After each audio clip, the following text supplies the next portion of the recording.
પ્રશ્ન ક્રમાંક 14મો એમાં આ ફલક શબ્દનો અર્થ પૂછ્યો છે. એટલે ફલક, વૈજ્ઞાનિક ફલક એટલે આખો શબ્દ જો લઈએ તો વૈજ્ઞાનિક ફલક શબ્દ છે.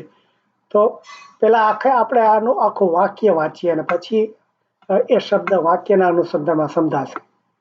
તો કહેશે કે અવકાશ સંશોધન માટે વૈજ્ઞાનિક ફળોના હેતુથી અવકાશ સંશોધન ક્ષેત્રે થયેલા વિકાસ, તેમાં વપરાતા સાધનો અને ખાસ કરીને આપણા સૂર્યમંડળનો ઊંડાણપૂર્વકનો અભ્યાસ અત્રે આપણે કરીશું.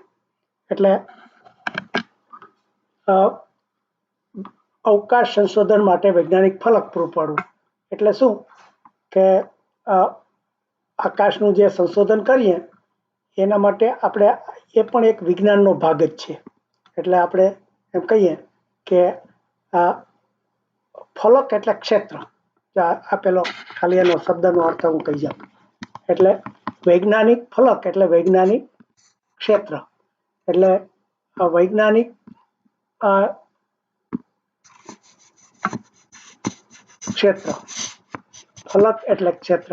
એને વૈજ્ઞાનિક ક્ષેત્રનો આપણે ઊંડાણથી અભ્યાસ એને પૂરું પાડવું, એનું ક્ષેત્ર વિજ્ઞાનને પૂરું પાડવા માટે આપણે અવકાશ સંશોધનનો અભ્યાસ કરીએ છીએ. એમાં એના સાધનો અને એના આપણે સૂર્યમંડળની બધી માહિતીને આપણને એમાં શીખવા મળશે.